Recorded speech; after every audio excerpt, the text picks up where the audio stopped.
Hər birinizi salamlayıram. Sizinlə birlikdə bu videoda quantifiers, yəni kəmiyyət bildirən sözlər dərsinin test üzərində izahına baxırıq. Qaydada öyrəndiklərinizin hər birini burada necə tətbiq etmək lazımdır, onu öyrənəcəyik. Əvvəlcə birinci testimizin izahına baxaq. Qaydadan bilirik ki, only özündən sonra ya a few ya da a little işlədir və nöqtələrdən sonra gələn ismimiz sayılan və cəm isimdir. Demək ki, önündə a little işlətmək olmaz, cavab olur D variantı. Only'dan sonra few gəlməz, a lotdan sonra isim gəlməz, much'dan sonra isə cəm isim gələ bilməz. Üçüncü testin izahına baxaq. Information, isim dərsindən bildiyimiz kimi information sayılmayan isimdir. Yəni sayılmayan isimlərə article qoymaq olmaz. Ona görə Y variantı çıxır. C variantında few'dan sonra sayılan isim gəlməz, C çıxır. B variantında many'dən sonra sayılan gəlməz, many'nin yerinə much olmalıydı. Ona görə B variantı çıxır. D variantında a lotdan sonra ümumiyyətlə isim gəlməz, of olmalıydı, sonra isim olmalıydı. Ona görə D variantı yanlışdır. Cavab olur A variantı. Tərcümədə they received much information. 16-cı testin izahına baxaq. 16-cı testdə bizdən soruşulan nüans very few-nun, very'nin və ya little-ın isimlə işlənmə qaydasıdır. Mütləq burada baxmalı olduğumuz nüans little-dan sonra gələn sözdür. Əvvəlcə very'yə baxaq, bilirik ki, very özündən sonra little işlədə bilər, article işlətməz. Article da yoxdur, little-la da water işlənə bilər. Ona görə birinci testimiz doğrudur. İkinci testdə news isim dərsindən bildiyimiz kimi sayılmır. Sayılmırsa önünə qətiyyən a few ya da many qoymaq olmaz. Ona görə ikinci testimiz yanlışdır. Üçüncü testdə many'dən sonra traffic gələ bilməz. Amma traffic cəm olsaydı bu test düz olardı. Üçüncü testdə many'dən sonra sayılmayan isim gəlməz. Dördüncü cümləmizdə too much sugar. Bu düzdür, çünki much'dan sonra sayılmayan isim gəlib. Ona görə bu struktur düzdür. Beşinci testdə few'dan sonra cəm isim gələr. Ona görə də beşinci testimiz düzdür. Cavab olur 1, 4 və 5. 19-cu testimizin izahına baxaq. 19-cu testdə bizdən tərcümədə deyir ki, the hotel wasn't very expensive. Otel bahalı değildi. It doesn't cost. Qaydadan da bildiyimiz kimi feillərdən sonra many ya da few işlədə bilmərik. Çünki many və few sadəcə isimləri təyin edən bir sözdür. Lakin much və little feillərdən sonra qoyularaq onları təyin edə bilər. Yəni much və little zərf funksiyasında işlənə bilər. A little da özündən sonra gələn ismi təyin etməlidir və very'dən də sonra ümumiyyətlə article qoymaq olmaz. Ona görə D variantı yanlışdır. Qalırıq B və C variantları arasında. Qaydamızdan bir nüans var idi ki, əgər cümləmizdə inkar varsa, ora qətiyyən little ya da few qoymaq olmaz. Çünki bu sözlərin özünün mənası negativlikdir. Yəni kifayət qədər deyil, yetərli qədər deyil deməkdir deyə inkar burada didn't-dan not olduğu üçün little işlətmək olmaz. Cavab olur much. Tərcümə ilə deyilir ki, bu otel bahalı deyil, onun qiyməti çox deyil. Onun qiyməti çox deyil. Yəni burada biz hərəkəti təyin edirik. Hərəkətə isə ya much, ya little, ya da a lot qoya bilərik. Many-ni, few-ni işlətmək olmaz. İnkar cümlələrdə isə little qoymaq olmaz. 22-ci testin izahına baxaq. I am sociable by nature. Mən təbiətən sosial insanam. Demək ki, mənim var dostum. Nə qədər dostum var? Demək ki, mənim çox dostum var.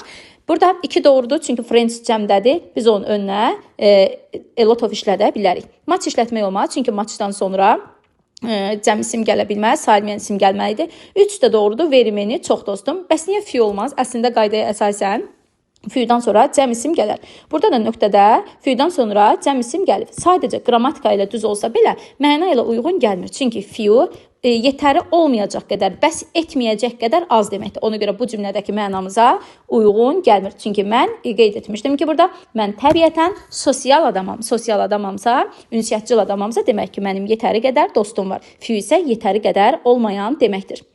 İndi isə 28-ci testimizin izahına baxaq. 28-ci testdə nöqtələrdən sonra time verilib və ikinci nöqtələrdə feil verilib, önündə sifət verilib. Variantlardan gördüyümüz qədərilə S-dən sonra isim gəlməz, ona görə A variantı yanlışdır. A lotdan sonra time gəlməz, isim gəlməz, yanlışdır. Enough isə doğrudur, çünki enough qaydasına əsasən enoughdan sonra isim gələ bilər ya da enoughdan əvvəl sifət gələr. Yəni əvvəlcə enough sifət, sonra isə enough gələr. Baxırıq ki, birinci testdə nöqtədən sonra isim gəlib, ikinci testdə nöqtədən əvvəl clever gəlib. Demək ki, 28-ci testdə cavabımız enoughdır. Digər variantlarımızda isə many yazılıb. Bilirik ki, many'dən sonra time gəlməz, so'dan sonra da isim gələ bilməz.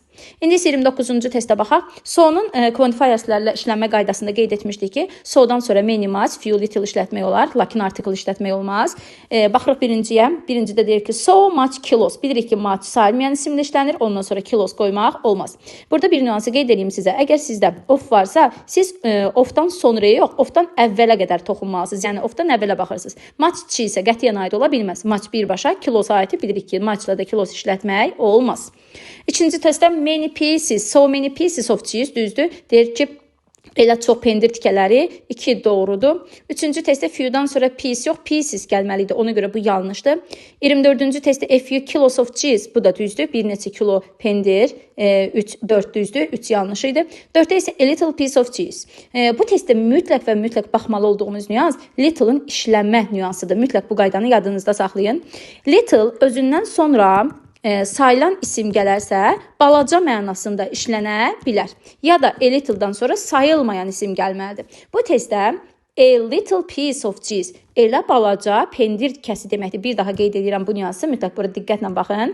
Biz demişdik ki, a little-dan sonra sayılmayan isim gəlir, amma piece sayılır. Sayılırsa bəs burada hansı mənasında işlənib? Little-ın balaca mənasında. Bəs bu strukturda necə olsa yanlış olardı? A little-dan sonra piece yox, pieces olsa yanlış olardı. Ya da eləcə little-dan sonra piece olsa yanlış olardı. Çünki piece sayılan isimdir və önünə mütləq və mütləq article qəbul etməli idi. Ona görə bu testdə cavab olur 2, 4 və 5-ci cavabımız. İndi isə 33-cü testimizə baxaq.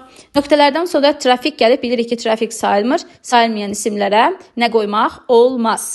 Sayılmayan isimlərə few qoymaq olmaz. Ona görə 3 yanlışdır. Only'dan sonra mütləq a little ya da a few gələr. Ona görə 4 yanlışdır. 2 doğrudur. Little traffic, bu düzdür.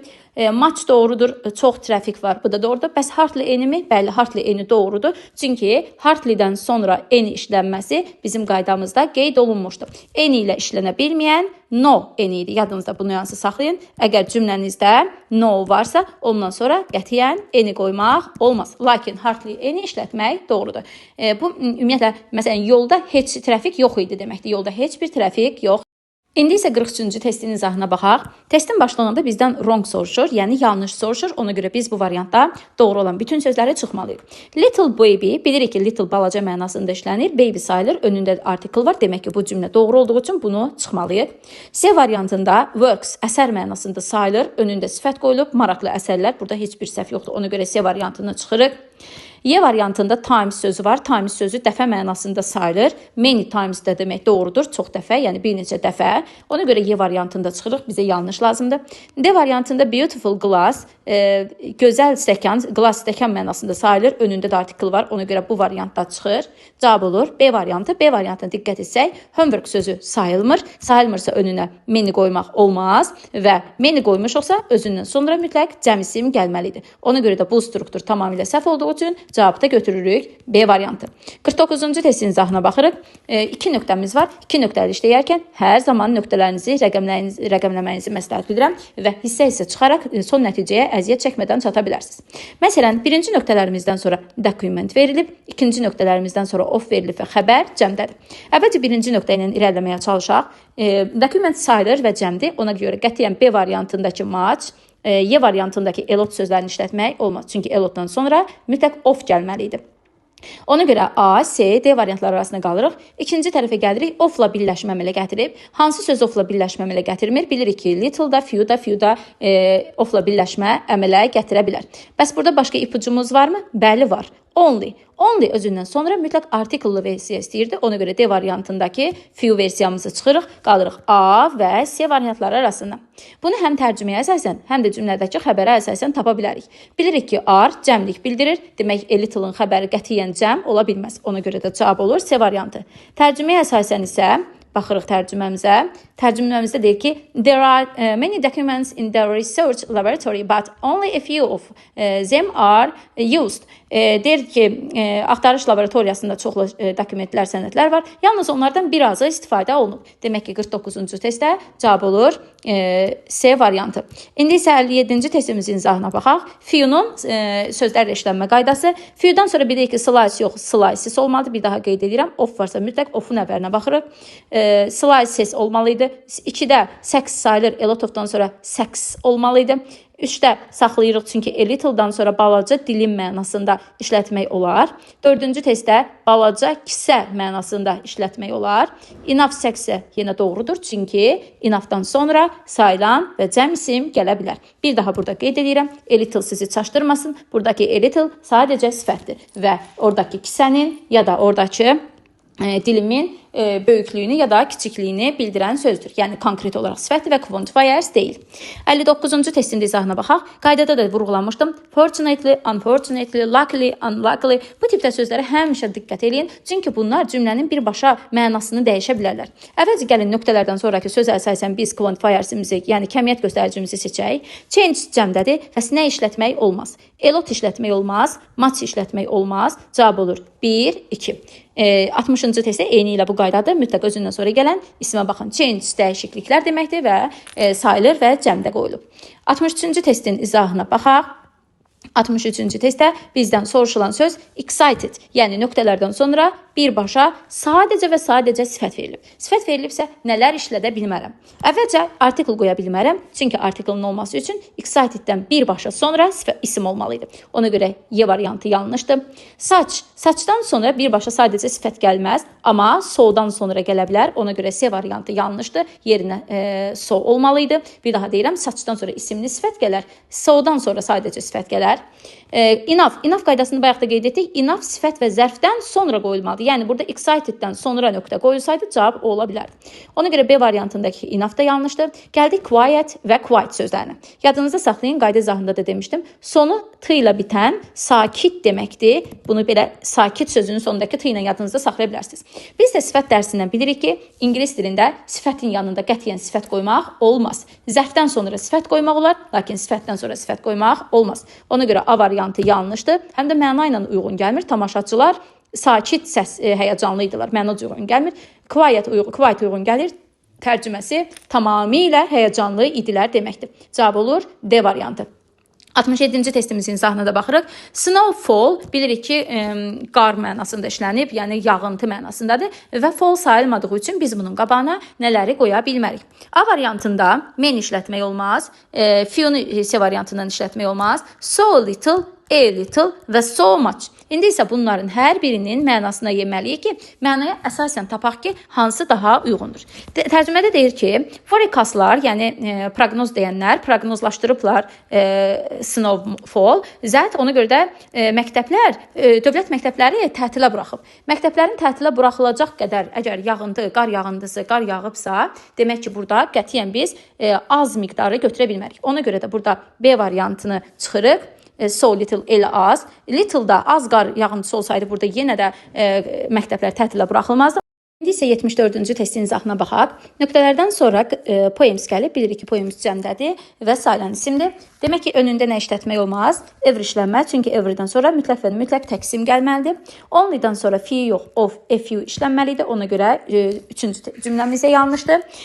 Bir doğrudur, çünki most of-dan sonra cəm isim və cəm xəbər gələr. Baxırıq ki, burada cəm xəbər verilib. Demək ki, bir düzdür.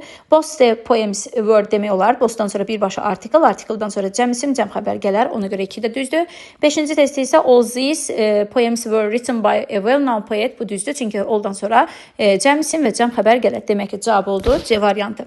İndi isə 78-ci testin izahına baxaq. Nöqtələrdən sonra mistakes yazılıb. Bilirik ki, mistakes sayılan və cəm isimdir. Sayılan və cəm isimlərlə nələr işlətmək olmaz. A lot-un of-u yoxdur deyə çıxırıq. Little-dan sonra cəm gəlməz. Much-dan sonra sayılmayan gələr. Little-dan sonra yenə sayılmayan isim gələr. Ona görə cavab oldu Y variantı. İndi isə 94-cü testin izahına baxaq. 94-cü testdə nöqtələrdən sonra publishing houses gəlib. Yəni nöqtələrdən sonra sayılan cəm isim gəlib. Cəm isim gəlibsə nələr olmaz? A lot of-dan sonra cəm isim gələr. Bu doğrudur. Few-dan sonra cəm isim gələr. Very few-dan sonra da cəm isim gələr. C və D variantındakı much və little-dan sonra qətiyyən cəm isim qoymaq olmaz. Ona görə də həmin variantları çıxırıq, qalırıq A, B və Y variantları arasında. Mütləq bu tipdə qaldığımız testdə birbaşa cavab seçmək olmaz. Cümləni tərcümə etməliyik. Tərcüməyə əsasən hansının doğru olduğunu tapmalıyıq. İkinci cümləmizdə deyir ki, it's great, I think. Mən düşünürəm ki, bu əladır. Əladırsa demək, çox çap evi cavan yazıçılarla işləyir. Demək ki, cümlədə deməliyik ki, çox nəşriyyat evləri yazıçılarla işləyir. Mən düşünürəm ki, bu əladır. Əgər biz burada B ya da Y variantlarını qoysaydıq, tərcümə belə olardı.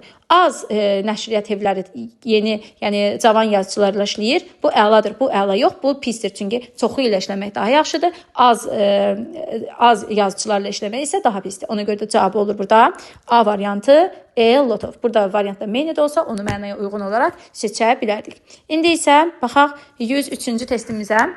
103-cü testdə nöqtələrdən sonra fruit gəlib. Görürük ki, fruit təkdədir. Bilirdik ki, onun sayılmayan mənası daha çoxdur. Növləri verilərsə sayılır, amma belə halda sayılmır. Demək ki, nələri işlədə bilmərik? Many'dən sonra cəm gələr. A lot-un of-u yoxdur, səhvdir. Few'dan sonra cəm gələr. Qalır ya C ya da D variantı. İkinci tərəfdəki nöqtələrdən sonra gələn ismə də baxırıq. Rain. Rain sayılmayan isim olduğu üçün biz onun qabağına little qoya bilərik, lakin few qoya bilmərik. Ona görə C variantımız da yanlışdır. Cavab olur D variantı. Tərcümə edək. We didn't have much fruit last year because we had little rain. Deyir ki, keçən bizim çox meyvəmiz olmadı. Çünki bizdə az yağış oldu. Yağış az oldu deyə demək ki, meyvə də çox olmadı. İndi isə 112-ci testin izahına baxaq. Enough qaydası. Enough qaydasını sifətdən də bilirdik. Burada da qaydada mütləq qeyd etmişdim. Həmin nüansa baxırsınız. Enough'ı yenidən xatırlayaq. Enough özündən sonra isim istəyir ya da sifətdən sonra işlənir. Bir daha deyirəm. Enough'dan əvvəl sifət olar ya da enough'dan sonra isim olar. İndi baxırıq birinciyə. Birinci strukturumuz baxırıq. Experience, enough düzdür. Demişdik ki, enough sifətdən sonra qalır. Ona görə birinci cümləmiz düzdür. İkinci testdə enough experience təcrübəli deməkdir. Enough'dan sonra sifət gəlməz. Ona görə 2 yanlışdır. Üçüncü isə enough seats. Seats isimdir, oturacaq deməkdir və cəmdədir. Bilirik ki, enough'dan sonra sayılan isim gəlirsə mütləq cəm olmalıdır. Burada isə cəmdir deyə doğrudur. Dördüncüsü isə enough fast. Fast sifət sayılır. Ona görə də sifət demişdik ki, enough'dan sonra sifət gəlməz. Enough'dan əvvəl sifət gələr. Ona görə 4 yanlışdır. Beşinci testdə enough care düzdür. Çünki care qayğı deməkdir. Burada deyir kifayət qədər qayğı. Ona görə cavab olur 1, 3, 5 və D variantı. İndi isə 115-ci testə baxaq. I would like to read. Bu qaydaya mütləq diqqətli olun. Burada more'un işləmə versiyaları var. Əgər more özü birbaşa ofla birləşir ya da more'dan sonra özü birbaşa isim gəlirsə, bu zaman more many və ya much'ın müqayisəsi hesab olunur. Özündən sonra sayılan cəm, sayılmayan tək gəlir. Lakin qaydamızda da qeyd etmişdik, more'dan əvvəl hər hansı bir təyin edici olarsa, bu zaman more burada görünməzdir. Yəni more'un heç bir sözə təsiri yoxdur. Yəni sizin burada birləşdirdiyiniz hissə more'a əsasən yox, ofdan sonra gələn isimə əsasən ya da birbaşa isim gəlirsə ona əsasən seçilir. Articles cəm olduğu üçün biz onu little ilə, a little ilə birləşdirə bilmərik. B və C variantlarını hələ ki seçə bilərik. İkinci tərəfdə isə baxırıq ki, nöqtədən sonra gəlib ki, o məni maraqlandırır çox. Bilirik ki, a lot və ya very much hər ikisi artikel'la, daha doğrusu zərf funksiyasında işlənə bilər. O məni çox maraqlandırır. İkinci tərəfə lot da, very much da sinonim kimi hər ikisi uyğun gəlir. Bəs few mu, yoxsa a few mu qaydasına gəlsək, buradan bir nüansı yadınızda saxlayın. Few az mənasında, yəni negativ bir mənada işlənən sözdür. A few isə pozitiv mənada işlənən bir sözdür. Burada isə bizə pozitiv məna lazımdır. Çünki burada deyir ki, mən istərdim ki, bu məqalədən daha birazını da oxuyum. Çünki onlar məni maraqlandırdı, çox maraqlandırdı. Bu maraqlı bir şeydirsə, biz bundan few yox, a few qədər oxumaq istərdik. Bir daha deyirəm. A few-nu ona görə seçmirik ki, a few birbaşa cümləni negativ formaya çevirir. Yəni bir növ inkarlıq bildirən bir şeydir. Burada da sən demək istəyirsən ki, məqalə çox yaxşıdır və ona görə mən ondan biraz daha oxumaq istədim və ona görə biz burada seçirik C variantındakı a few. İkinci tərəfə isə hər iki tərəf demişdik ki, doğru gəlir. A few-dan sonra və very much, daha doğrusu very much və a lot da hər ikisi zərf funksiyasında işlənir. Bunların qabağında başqa nə işlətmək olar? More'un qabağında əgər more'dan sonraki isim ofdan ya da eləcə birbaşa gələn isim sayılmayandırsa, bu zaman a little da işlədə bilərik. One more, some more bunların hamısı işlənə bilər. Bunlar əsasən cümlədə mənaya əsasən seçilir. İndi isə 125-ci testin izahına baxaq. 125-ci test nöqtələrdən sonra mistakes gəlir. Bilirik ki, mistakes sayılan isimdir və cəmdədir. Sayılan və cəm isimlərlə baxırıq variantımızın hamısı işlənə bilər. A-dakı a lot of, B-dəki few, C-dəki, Y-dəki a lot of, B-dəki a lot of, few hər biri işlənə bilər. Ona görə keçirik ikinci nöqtəmizə. İkinci nöqtəmizdə so verilir. Bilirik ki, so'dan sonra da many-də, much da işlənə bilər. Ona görə cümləmizi tərcümə edirik. Deyir ki, they are mistakes in the program. Demək proqramda nə qədər səhv var imiş. Mən təəccübləndim ki, they are so many olar. Mənaca indi baxırıq. A variantını qoysaq tərcümə belə olur. Proqramda o qədər səhv var ki, çoxlu səhv var. Mən təəccübləndim ki, bu qədər azdır. Bu mənaca uyğun gəlmədi. C variantında deyir proqramda az səhv var, sonra deyir ki, mən təəccübləndim ki, çoxdur. Mənaca uyğun gəlmədi. Y variantında və Y ilə D variantındakı match niyə olmaz? Biz quantifiers qaydasında qeyd etmişdik ki, many, much, few, little isimsiz işlənə bilər. Lakin bu halda özündən sonra daha doğrusu özündən əvvəlki cümlədə həmin ismin adı xatırladılmalıdır. Buradakı mistakes ikinci tərəfdə adı çəkilmədən verilib. Ona görə də biz burada onların əvəzinə match seçə bilmərik. Həmçinin də they are-dan gördük ki, bizə cəm bir şey lazımdır. Yəni they are özündən sonra cəm isim istəyir. Ona görə cavab olur many. Tərcümə belə olur. Bu proqramda a lot of mistakes var idi, çoxlu səhv var idi. Mən təəccübləndim ki, they are so many, onlar çoxdular. Bir daha deyirəm, mənaya əsasən many uyğun gəldi. 129-cu testin izahına baxırıq. 129-da baxırıq deyir, these new devices are fine. Bu avadanlıqlar, yeni avadanlıqlar yaxşıdır. Bu yeni avadanlıqlar yaxşıdırsa, demək ki, bizim onlarla problemimiz çox yox, az olmalıdır. Əvvəlcə problem sözündən hərəkət edək. Problem sayılan və cəm isimli, önündə qətiyyən little, very much işlətmək olmaz. A, B və D variantları arasında qalırıq. İndi diqqətlə baxırıq. Biz əvvəlki cümlədə demişdik ki, bu avadanlıq yaxşıdır. Demək ki, bunun problemi az olmalıdır. Bilirik ki, many çox deməkdir. A few və ya very few hansının miqdarı daha azdır? A few bir az deməkdir və yetərli qədər deməkdir. Very few isə lap az deməkdir və yetərsiz qədərdir. Demək ki, bizim bu avadanlığımız yaxşıdırsa, bizim a few yox, lap az, yəni very few problemimiz var. Ona görə cavab olur D variantı. İndi isə 134-cü testimizin izahına baxaq. Burada quiet qaydası idi. Əvvəlcə buradan sizə xatırladım. Quiet bayaq da qeyd etdim. Sonu t ilə bitən, qarışırsınız deyə ona görə bunu bir də deyirəm. Sonu t ilə bitən quiet sakit deməkdir. Yəni sakitin sonundakı t ilə eyni götürün bunu. A quiet street tamamilə sakit bir küçə. Bu tamamilə doğrudur. Qaydadan bilirik ki, quietdan sonra article işlətmək olar, amma əvvəl işlətmək olmaz. Ona görə bu testdə birinci sözümüz doğrudur. İkinci testdə enough quiet street. Bu da doğrudur. Biz demişdik ki, enoughdan sonra sifət gəlməz, amma buradakı sifət tamamilə ismə aiddir. Ona görə bu düzdür. Kifayət qədər sakit küçələr. Ona görə ikinci testimiz də doğrudur. Üçüncü testimizə baxdıq. Baxırıq ki, küçə cəmdədir, lakin onun önünə artiklı qoyulub. Bu yanlışdır. Demək ki, bunu çıxırıq. Dördüncü testə baxırıq. Tamamilə sakit küçə. Küçə təkdədir. Mütləq özünün artiklı olmalıdır. Razə qaydasından bilirik ki, razədən əvvəldə artikl qoymaq olar, sonra da. Yəni 50% əvvələ, 50% sonraya qoyulur. Harda qoyuruqsa qoyaq, mütləq artiklı qoymalıydıq. Ona görə dördüncü cümləmiz tamamilə yanlışdır. Beşinciyə baxırıq. A quiet streets, burada street cəmdir, qətiyyən artikl qoymaq olmaz. Demək ki, buradan variantımız da qaldı. 1. A quiet street, tamamilə sakit bir küçə. 2. Tamamilə sakit küçələr. 3-də artiklı və streets olmaz. 4-də street təkdir deyə mütləq artikl istəyirdi. 5-də isə street cəmdir və ora artikl qoymaq olmaz. Demək ki, cavab oldu 1, 2, C variantı.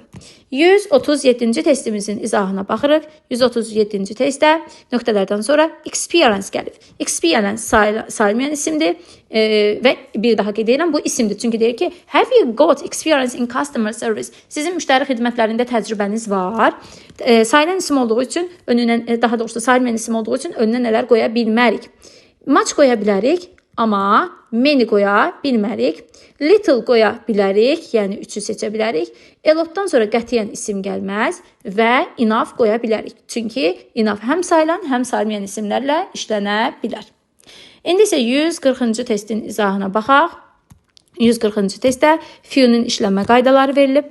Baxırıq, few'dan sonra cəm isim gəlib. Bu doğrudur, ona görə biri seçək.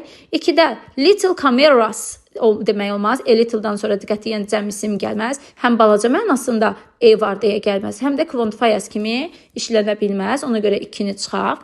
Üçüncü testdə a lot of emails. Bilirik ki, emails-da S varsa demək ki, o sayılır. Ona görə üçüncü testimiz doğrudur. 3-ə yazaq, seçək. Dördüncü testimizdə few bloggers, bu da düzdür. Few da qoysa, a few da qoysa hər ikisi doğruydu. 4-ü də seçirik. 5-ci testdə isə few'dan sonra obstacle yox, obstacles gəlməli idi. Ona görə 5-ci testi seçmirik. Bununla da quantifiers mövzusu ilə bağlı çətin görünən, sizi çaşdıra biləcək testlərdən bir neçəsini izah etdim. İnşallah ki, qaydaya baxdıqdan sonra, test izahına baxdıqdan sonra testləri yazmaq sizin üçün çətin olmaz.